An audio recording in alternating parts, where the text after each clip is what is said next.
What? I would never. It's obviously I have your bike. By which I mean I arranged it for you in well, it's sort of a tutorial for you. A tutorial? Yes, exactly. A learning experience.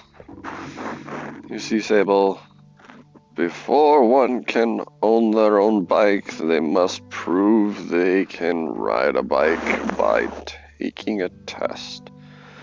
Ride on a different bike. I think about it and find I've never heard of the gliding, but Driss does seem earnest, sort of. So instead of worrying about your bike, I'd like you to try this bike as a test. Driss gestures to the sand cutter at his side. It's quite an old and little shabby. A test a tester if I've ever seen one.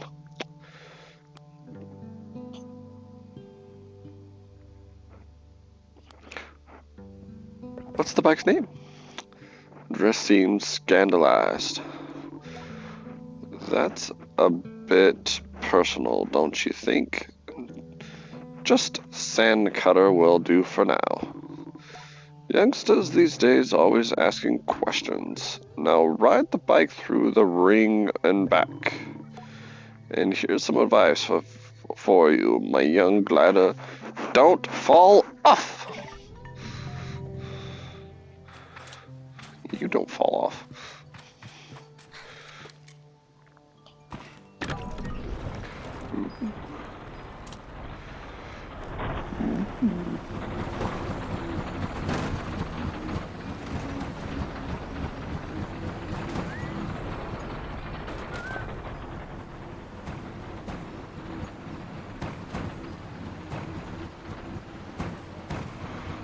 Whoa!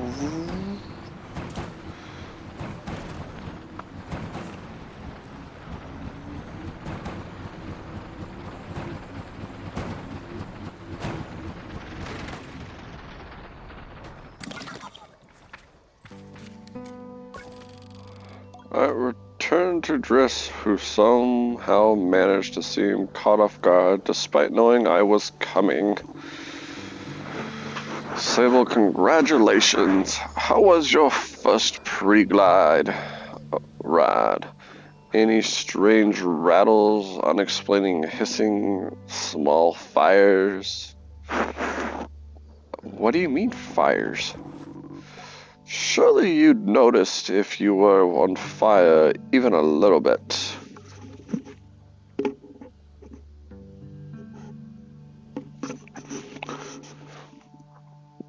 Was that a possibility? Well, obviously, it didn't happen, so I think we're fine.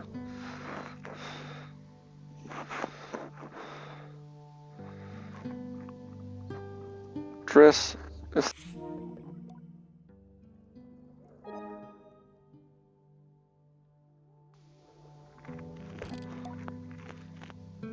He doesn't finish. Have you already been to Hylal?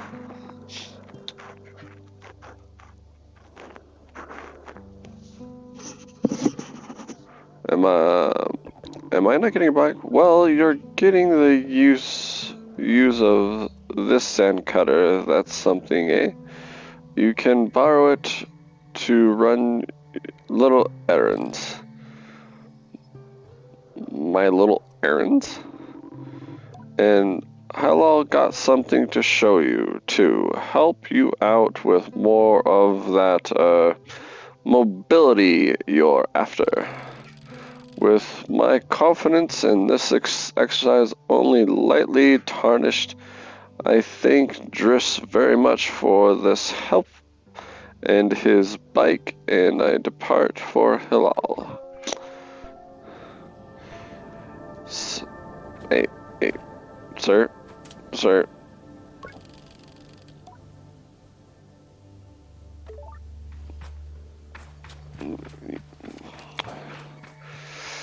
Honestly, sir, you suck.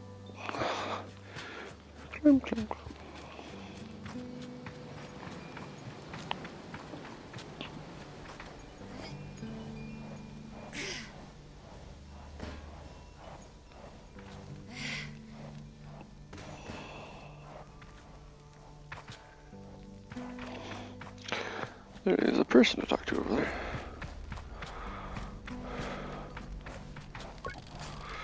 Umar is a man of few words, and he's nothing if not consistent.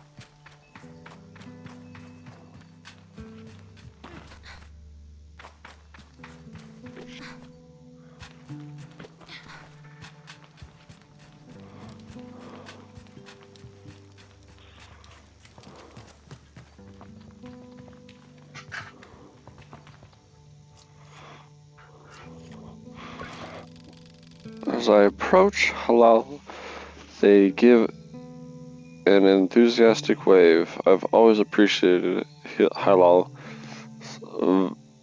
verve and vigor. And one day like this, I'm ready to match it with a touch of nerves for balance.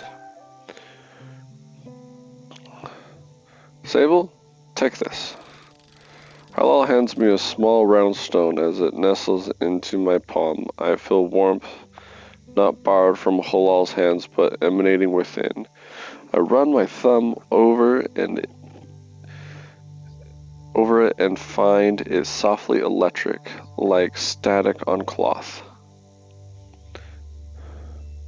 What is this? I try to sound less confused than I am, but ask Halal, what's this? What this is? Oh, Sable, you can't leave without it. What I've just given you is a gliding stone. What do you feel? I tell Halal that I feel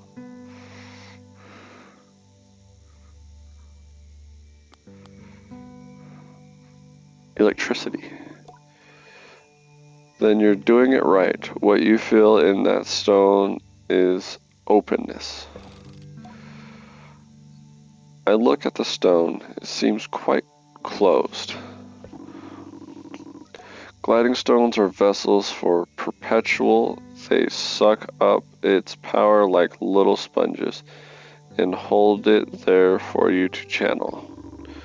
Right now it's empty or dormant and waiting for you to fill it up. I ask, how can I do this? Take it to the temple ruins at the edge of the canyon and you'll be able to activate it there. Halal claps their hands twice and bobs a little. I appreciate their good mood at the time like this. Come back once that's done. I want to hear all about it. Sir, yes, sir. Oop.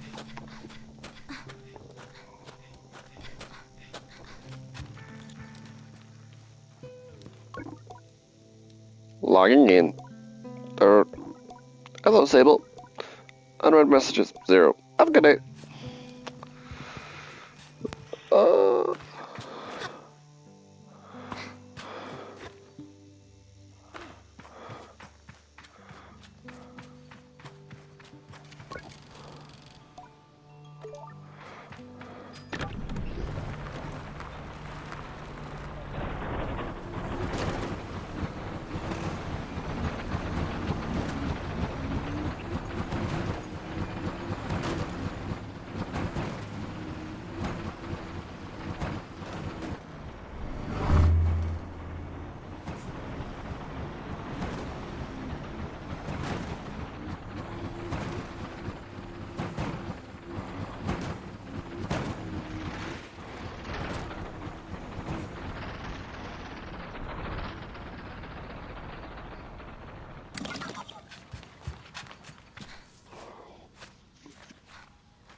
Oh, horrible.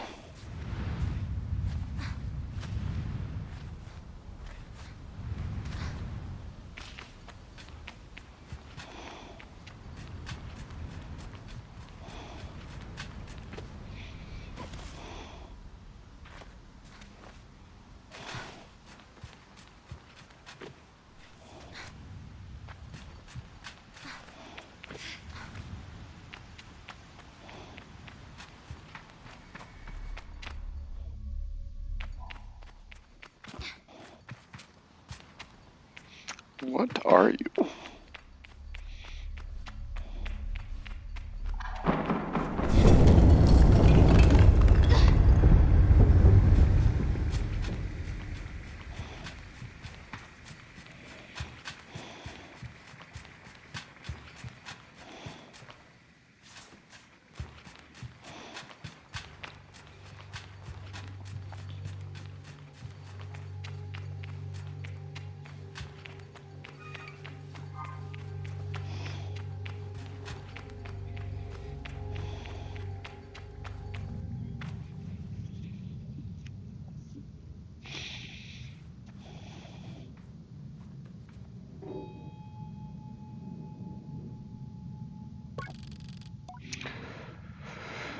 The stone thrums like the beat of a heart as I approach the altar.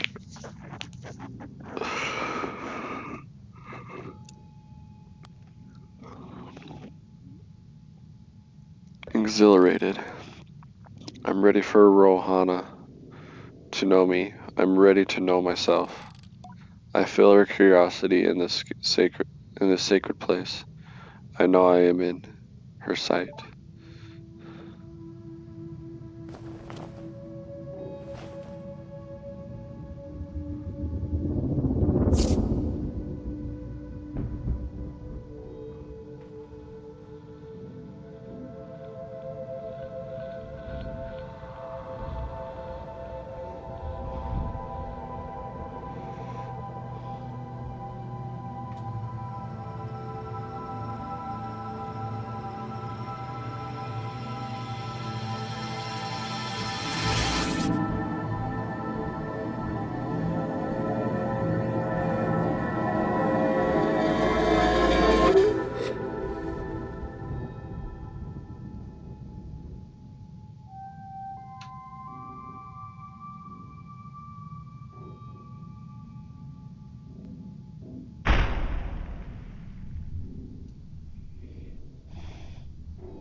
I gotta hold it, I gotta hold it, I gotta hold it.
Isn't it incredible? How does it feel?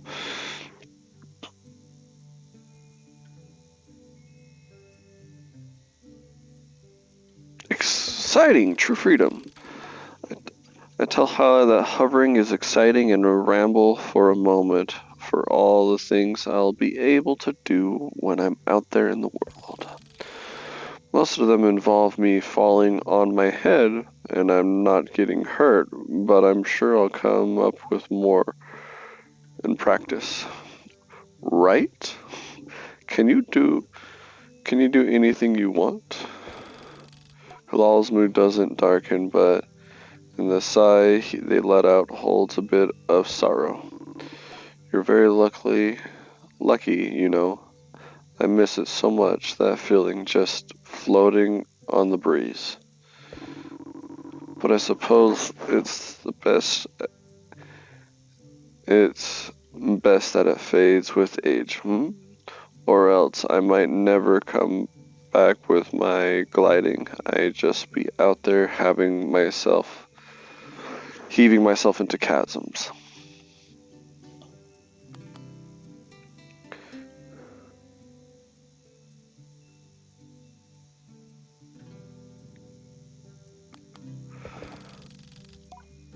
I'll throw myself into 1,000 chasms on their behalf, and they giggle. That's what I like to hear. I know people manage to keep it up, but I don't know that I've got the time to practice as much as they do. It takes really serious focus. Hilal laughs, even if there's a bit of regret in it, and I certainly haven't got that. Still, I suppose the gliding wouldn't mean much if it were all gains and no loss. I think about that, but decide that there's already too much loss on my mind to consider it much further. I am saying goodbye to my clan, my family, my home, my childhood. To lose the perpetual is a sacrifice for another time. You're getting love out there, Sable, even when you don't. My advice, try to have fun. There's a lot to be said about ritual and independence in all of that out there, but the world's an easier place if you put joy first. I thank Halal for their advice and for their help, and I tell them I'll miss them. It'll be over before you know it. A warning and reassurance all in one. I say goodbye to Halal.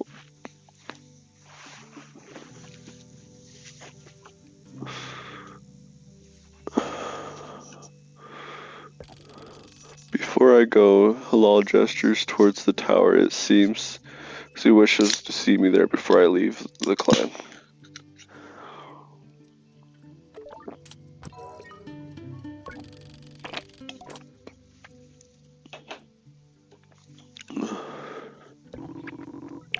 There's a great verse that says much about your folk, buried under sand.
What's going on here?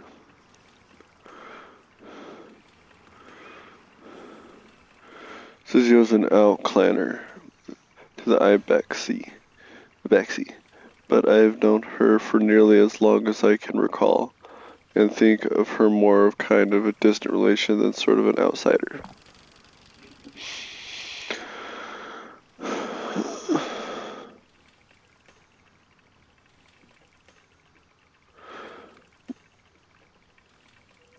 Mechanists, I'm told are given their post by their training and their code.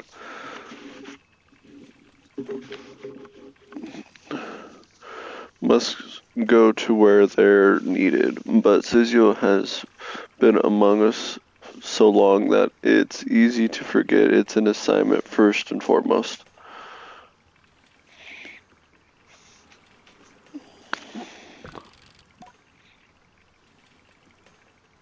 As far as Uni is concerned, she is one of us. I think there's a perception among the other clans that Ibexi are quite insular,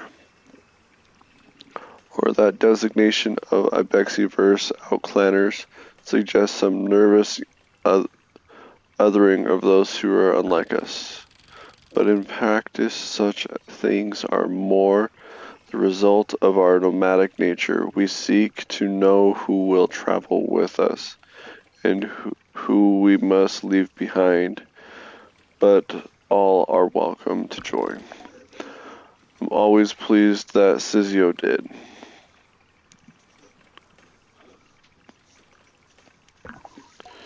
Sable, how do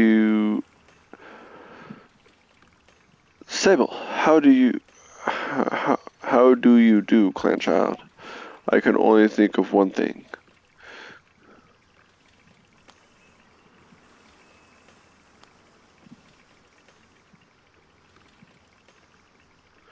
A bit worried I'm early eating a pike. Sizio has a throaty quality to her voice, and it rumbles throughout her mask when she laughs. She is quite a serious person most days, and I'm always torn between pride and alarm when I manage to make her chuckle. Yes, Jedi told me how excited you were, Sizio sniffs. She also told me Driss would be coming along to get your bike together, but I think he may have... I knew it! What? I didn't mean to say that out loud, so I'd tell her I was just clearing my throat. I don't begrudge Driss his forgetfulness were I tasked with so many odds and ends. It might just be scattered, and besides, this will be good for you. I want you to scavenge the hoverbike parts yourself.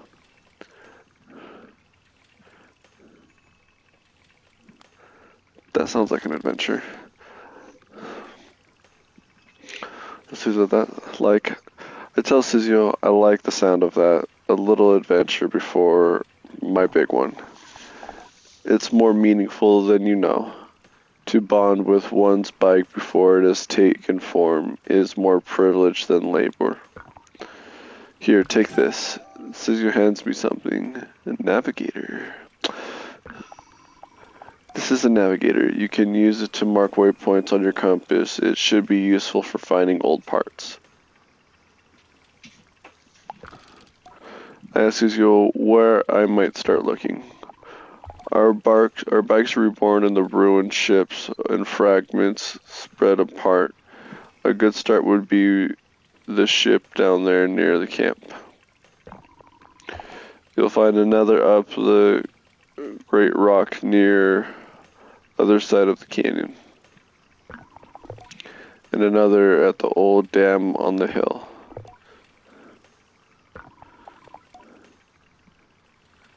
Control panel, power supply, and a collaborator.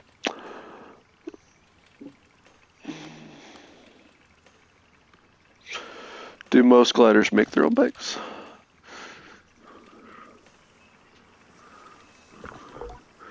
Only the lucky ones. Okay.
A voice crackles from the machinery in front of me. It sounds like recording is barely audible. Stop messing around with those buttons, absolute idiot. Sorry, Ramen.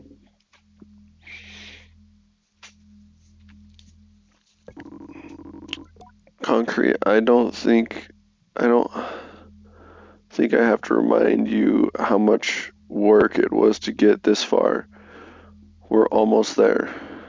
Alright, let's see what old Mechanist told us holds up in front there. If not, there'll be hell to pay. I hear a sound of mechanical adjustments being made. 3 clicks, buttons being pressed, perhaps. Okay, when I push the orange thing, pull that lever hard. Yes, Ramen.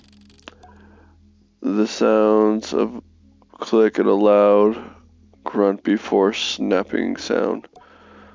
Oh no, Rohana's mask. Not that hard. You've torn it out. Suddenly the speakers filled with static and a low rumble gradually increases in pitch.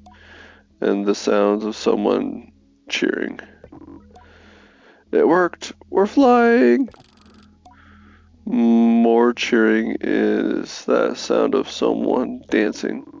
Okay, let's focus. Thing is moving fast. We need to slow down a bit. How do we do that, Ramen? Let me check the mechanic's notes. A long pause of rumbling static sound and started playing when the ship took off. Is still increasing in pitch. Ramen? That lever. Toma. The one you just ripped out? We're going too fast. We're going to crash. We need to try to... The recording cuts off.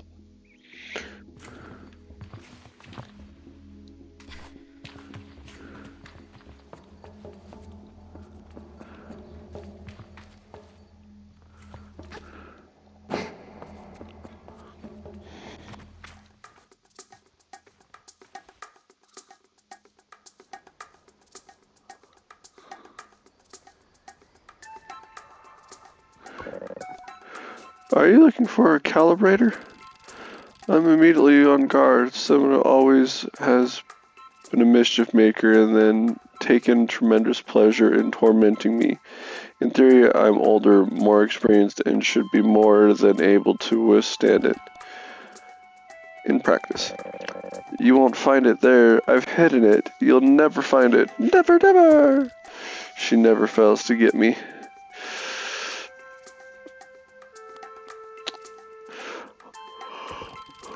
Wait, please have it. May I please have it? She makes me terribly all high and screechy. Despite my best effort, I seethe. Oh well, too bad. Maybe you'll find it on your own, but I don't think so. Simon laughs off my irritation, but I'm not going to give her the satisfaction. I cross my arms and try to effect change. I'll give you the calibrator. I put out my hand, proud of myself for standing tall before Seema. If you give me some beetles. That a fair trade, isn't it? Something you want for something I want?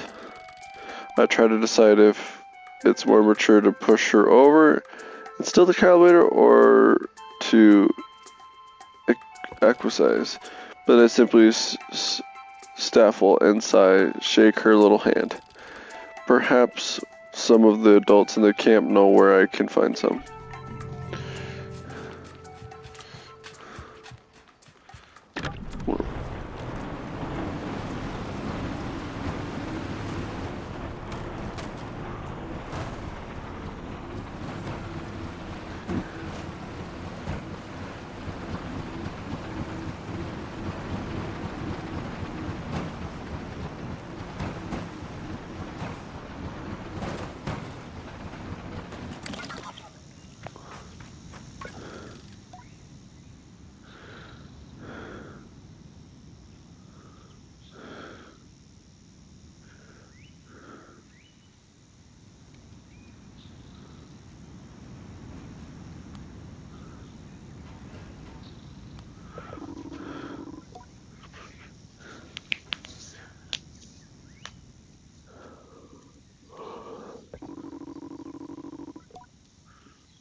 Nice.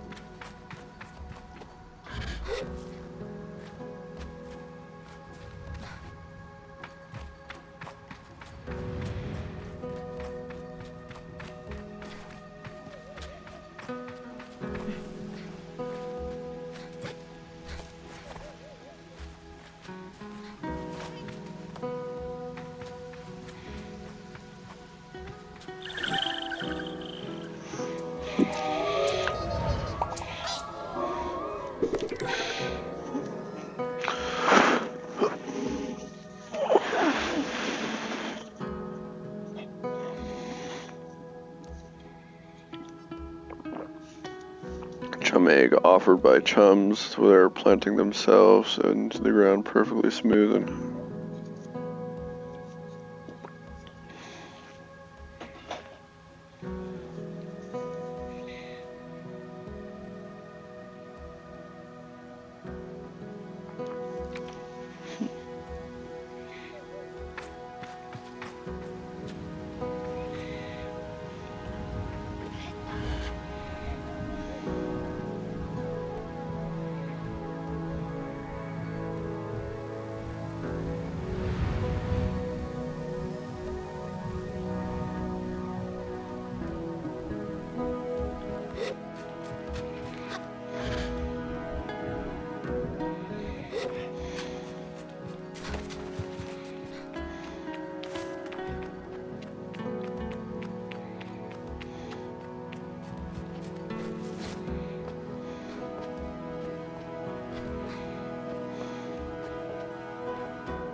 bad.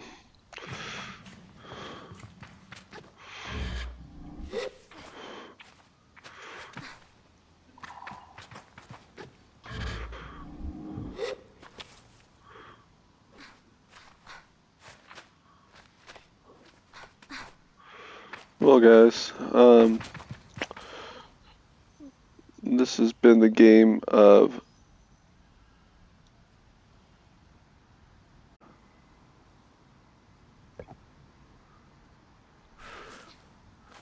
Alright, hey, thank you for hanging out with me.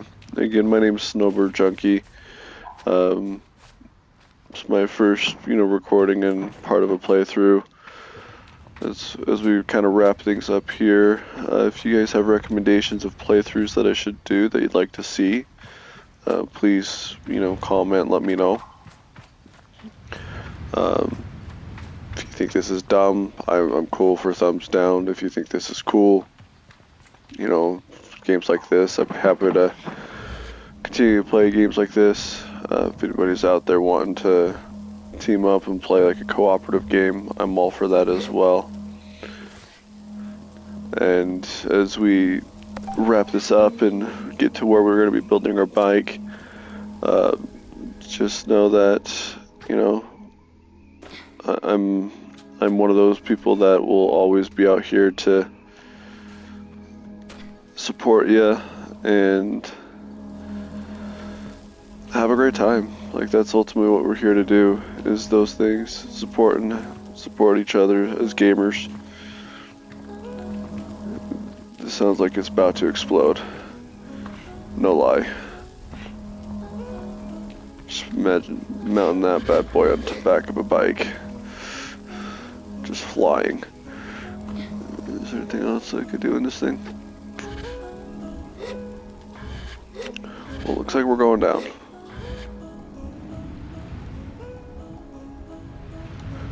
I want that. Yes, I do. I want that. How about you? That's a big... Yay! Ooh. A cache of IO cuts made from the metal of harvested from Karash ships that have holes punched through the middle where rope can slid through for easy, convenient transportation. Interesting. Well, again, thank you guys. Again, my name's Snowbird Junkie. Let's have a wonderful time playing this together. As we do this playthrough, I'm gonna fall to my death here. The bike should be around here somewhere. Corrupted bike. Have a wonderful night. Thank you for all. And yeah. Where's that stupid bike? There it is. Okay. Well, again, thank you. And let me know how you feel about this. And it is now way too early morning. I get to go have a fun procedure as a man here in a little bit. And no more kids for me. But thank you. Count down with me for the end of this. 5, 4, 3, 2,